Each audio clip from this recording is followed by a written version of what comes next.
Fahira Mustafa, Dinda Septiani Syarif, Salsabila Aisyah, Muhammad Adiseka Gersa, Andi Saifullah, Kisti Bunga, Puspita Sari Said, Muhammad Suyandan. Di sini saya akan menjelaskan latar belakang dari makalah kami. Oke, langsung saja. Berdasarkan ketentuan pasal 1 ayat 3 Undang-Undang Dasar 1945, negara Indonesia adalah negara hukum. Sebelum amandemen pernyataan Indonesia sebagai negara hukum ditemukan dalam penjelasan Undang-Undang Dasar desentralisasi. Selain itu, Indonesia merupakan negara yang menganut ajaran negara kesejahteraan dan dapat dikategorikan sebagai negara hukum demokratis. Oleh karena itu, setiap penyelenggara urusan pemerintah harus berdasar pada hukum yang berlaku di mana sifatnya memaksa dan hal ini menimbulkan hak pemerintah dan kewajiban tunduk. Ini merupakan nilai fundamental suatu negara yang membatasi kebebasan warga negara, di mana ada peraturan-peraturan yang mengandung sanksi apabila dilanggar.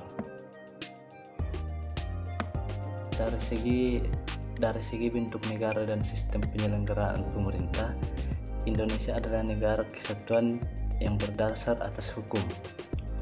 Oleh karena itu, lebih mudah untuk membuat undang-undang dibanding dengan mengubahnya, di mana hal ini memerlukan prosedur yang istimewa.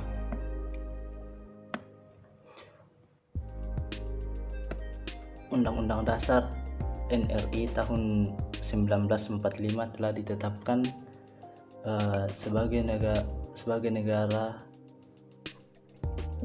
sebagai hukum dasar dalam peraturan perundang-undangan Indonesia. Namun pada kenyataannya banyak peraturan dengan derajat lebih rendah yang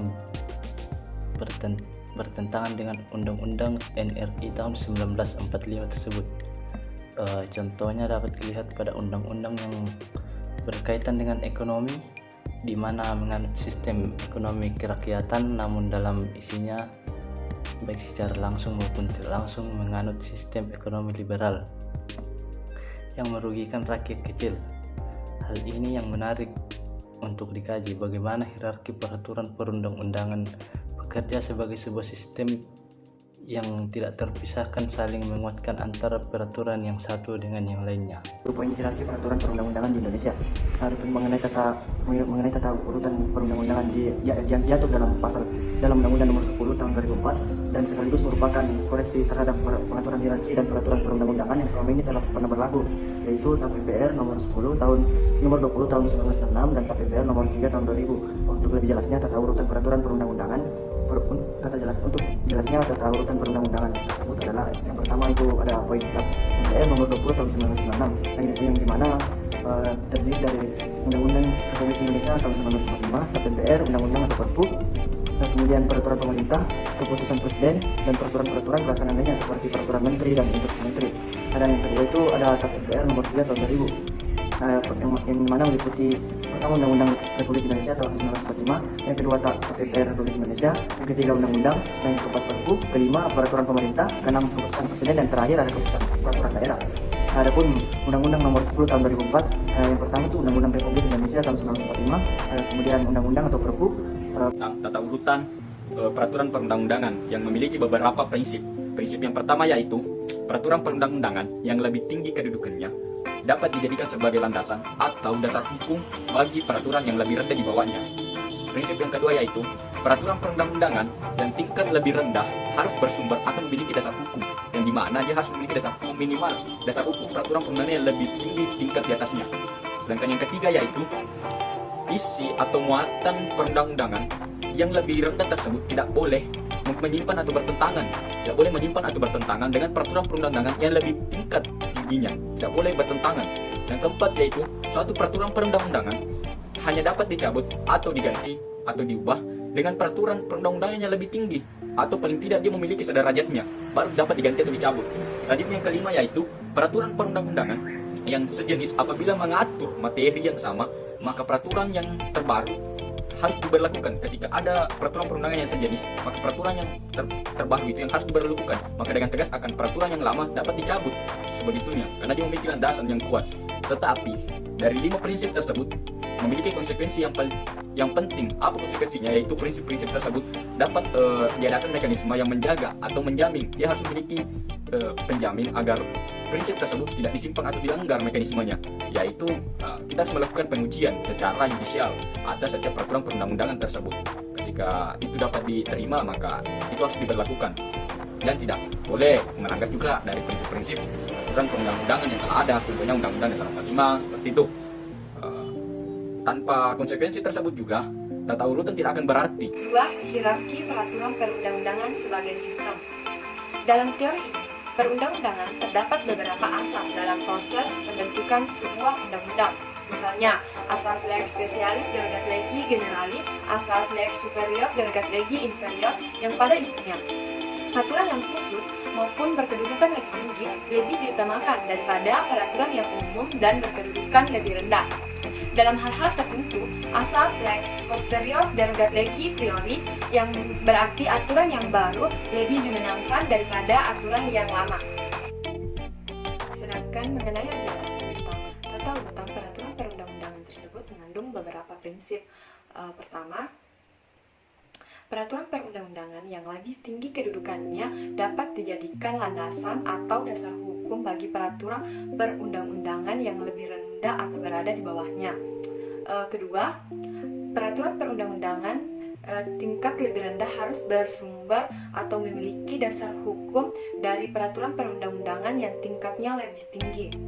Tiga, isi atau muatan peraturan perundang-undangan yang lebih rendah tidak boleh menyimpang atau bertentangan dengan peraturan perundang-undangan yang lebih tinggi tingkatannya.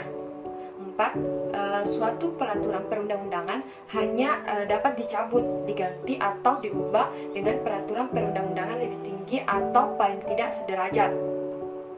Kelima, peraturan perundang-undangan yang sejenis apabila mengatur materi yang sama, peraturan yang terbaru harus diberlakukan walaupun tidak dengan secara tegas dinyatakan bahwa peraturan yang lama itu dicabut.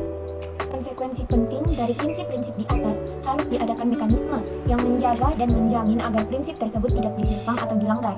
Mekanismenya yaitu ada sistem pengujian secara yudisial atas setiap peraturan perundang-undangan atau kebijakan maupun tindakan pemerintahan lainnya terhadap peraturan perundang-undangan yang lebih tinggi tingkatannya atau tingkat tertinggi yaitu Undang-Undang Dasar. Tanpa konsekuensi tersebut, tata urutan tidak akan berarti. Suatu peraturan perundang-undangan tingkat lebih rendah dapat tetap berlaku walaupun bertentangan dengan peraturan perundang-undangan tingkat lebih tinggi.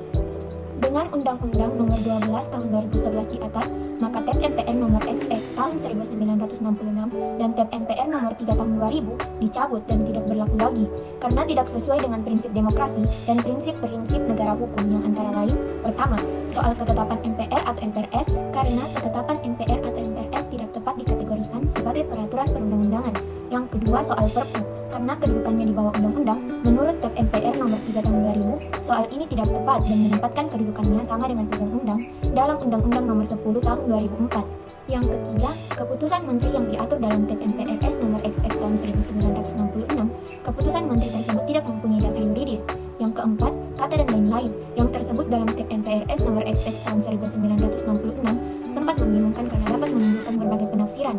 Yang kelima, soal instruksi yang dimasukkan dalam golongan peraturan perundang-undangan adalah soal yang tidak tepat.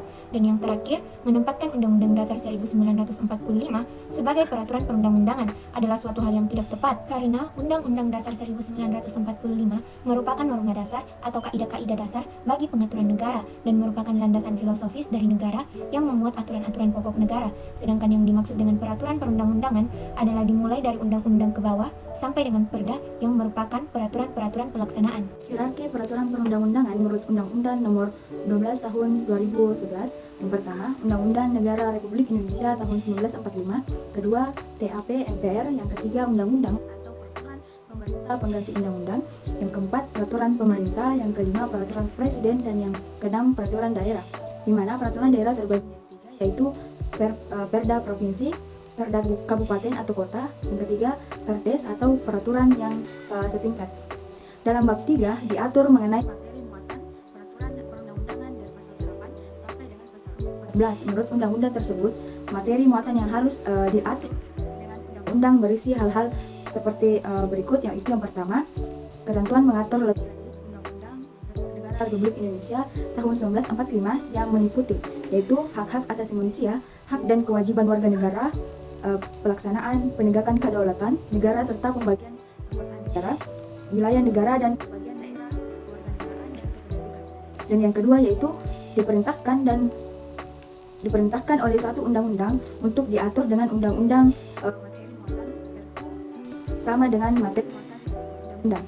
Contoh kasus yaitu Peraturan Provinsi Jawa Tengah yang dibatalkan oleh Pemerintahan Pusat Nomor Peraturan Daerah Nomor 6 Tahun 2022 tentang pengambilan air bawah tanah. Dasar pembatalan dibatalkan dengan Keputusan Menteri Dalam Negeri Nomor 12 Tahun 2006 tentang pembatalan Peraturan Daerah Provinsi Jawa Tengah Nomor 6 Tahun 2002 tentang pengambilan air bawah tanah atau retribusi izin pengambilan air bawah tanah. Alasan pembatalan bertentangan dengan Undang-Undang Nomor 18 Tahun 1997 tentang pajak daerah dan retribusi daerah, sebagaimana telah diubah dengan Undang-Undang Nomor 34 Tahun 2000 dengan Undang-Undang Nomor 7 Tahun 2004 tentang sumber daya air, Peraturan Pemerintahan Nomor 66 Tahun 2001 tentang retribusi daerah, karena kewenangan pemberian izin penyediaan, peruntukan penggunaan dan penguasaan air tanah serta sumber daya air pada wilayah sungai dalam satu wilayah kabupaten atau kota adalah kewenangan kabupaten atau kota.